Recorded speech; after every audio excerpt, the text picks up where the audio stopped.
All of his co-workers were gone. What could it mean? Stanley decided to go to the meeting room. Perhaps he had simply missed a memo.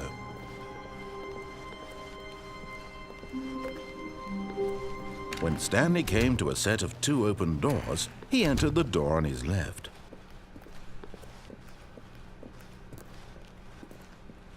Yet there was not a single person here either. Feeling a wave of disbelief, Stanley decided to go up to his boss's office, hoping he might find an answer there.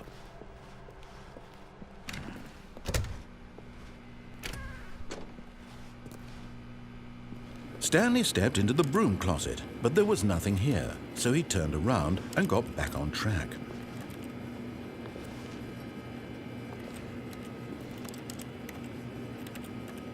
There was nothing here. No choice to make, no path to follow, just an empty broom closet. No reason to still be here.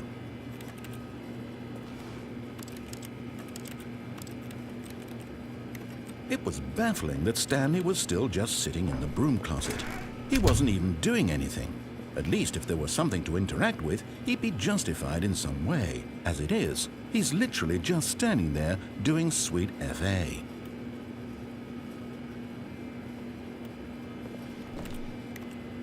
Are you really still in the broom closet? Standing around doing nothing? Why? Please offer me some explanation here. I'm genuinely confused.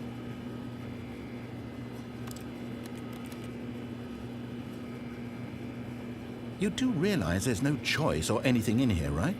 If I'd said Stanley walked past the broom closet, at least you would have had a reason for exploring it to find out. But it didn't even occur to me because literally this closet is of absolutely no significance to the story whatsoever. I never would have thought to mention it.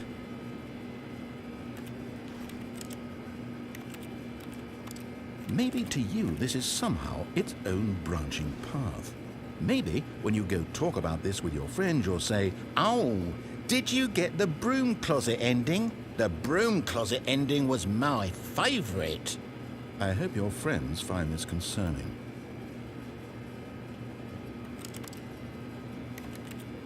Stanley was fat and ugly and really stupid.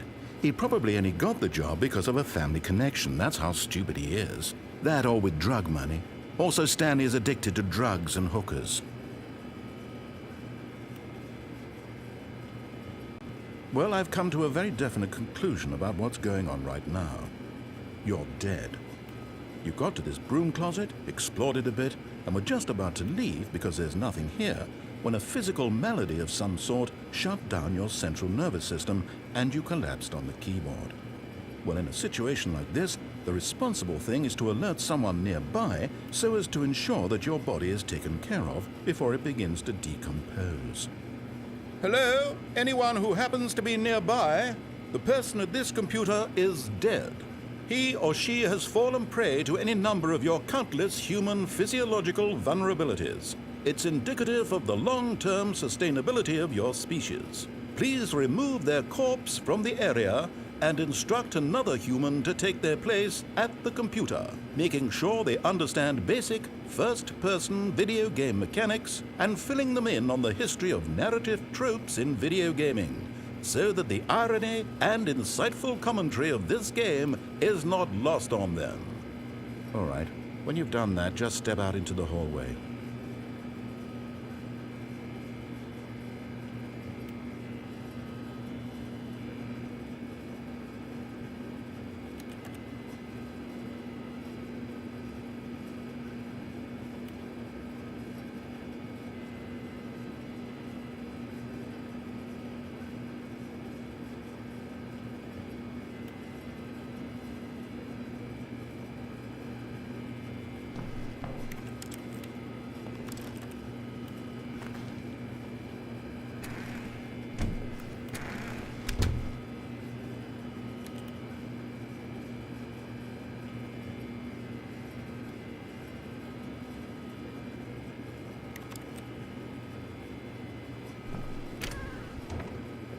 Ah, second player. It's good to have you on board. I guarantee you can't do any worse than the person who came before you. You too? Unbelievable. I'm at the mercy of an entire species of invalids. Perhaps there's a monkey nearby you can hand the controls to. A fish? Fungus? Look, you can hammer out the details. I'm not particularly picky. I'll just be waiting for when you're ready to pick up the story again.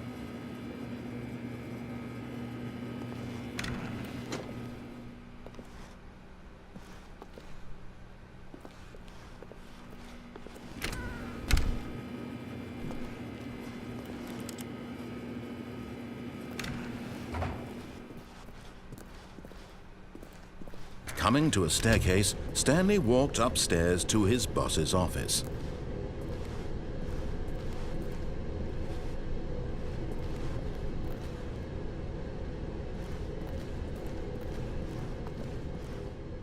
But Stanley just couldn't do it. He considered the possibility of facing his boss. Admitting he had left his post during work hours, he might be fired for that. And in such a competitive economy, why had he taken that risk? All because he believed everyone had vanished? His boss would think he was crazy. And then something occurred to Stanley. Maybe, he thought to himself, maybe I am crazy.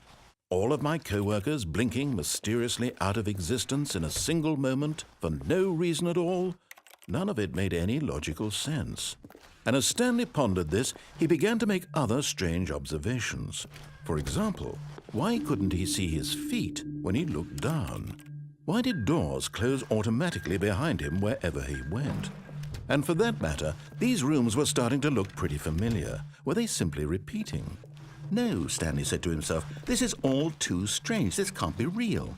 And at last, he came to the conclusion that had been on the tip of his tongue.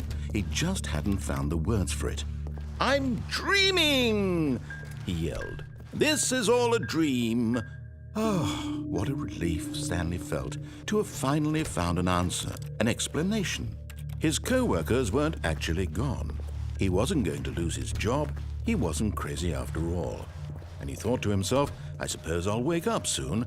I'll have to go back to my boring real-life job pushing buttons. I may as well enjoy this while I'm still lucid. So, he imagined himself flying and began to gently float above the ground. Then he imagined himself soaring through space on a magical starfield, and it too appeared. It was so much fun, and Stanley marveled that he had still not woken up. How was he remaining so lucid? And then perhaps the strangest question of them all entered Stanley's head. One he was amazed he hadn't asked himself sooner. Why is there a voice in my head dictating everything that I'm doing and thinking? Now the voice was describing itself being considered by Stanley, who found it particularly strange. I'm dreaming about a voice describing me, thinking about how it's describing my thoughts, he thought.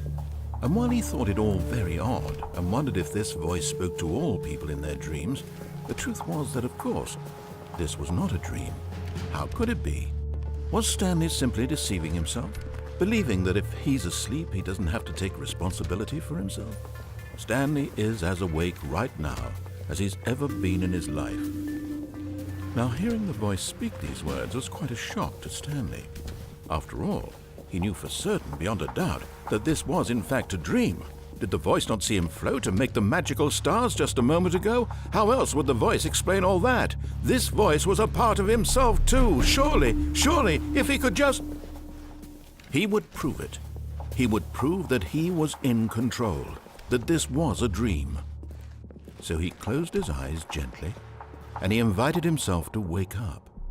He felt the cool weight of the blanket on his skin, the press of the mattress on his back, the fresh air of a world outside this one. Let me wake up, he thought to himself. I'm through with this dream. I wish it to be over. Let me go back to my job. Let me continue pushing the buttons. Please, it's all I want. I want my apartment and my wife and my job. All I want is my life exactly the way it's always been. My life is normal. I am normal. Everything will be fine. I am okay.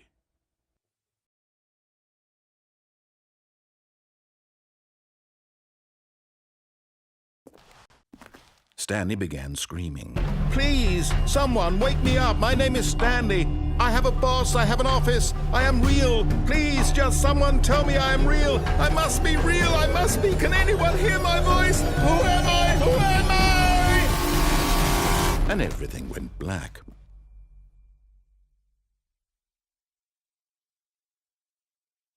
This is the story of a woman named Mariella. Mariella woke up on a day like any other. She arose, got dressed, gathered her belongings, and walked to her place of work. But on this particular day, her walk was interrupted by the body of a man who had stumbled through town talking and screaming to himself, and then collapsed dead on the sidewalk. And although she would soon turn to go call for an ambulance, for just a few brief moments she considered the strange man. He was obviously crazy, this much she knew. Everyone knows what crazy people look like. And in that moment, she thought to herself how lucky she was to be normal. I am sane. I am in control of my mind. I know what is real and what isn't. It was comforting to think this, and in a certain way, seeing this man made her feel better. But then she remembered the meeting she had scheduled for that day, the very important people whose impressions of her would affect her career, and by extension, the rest of her life.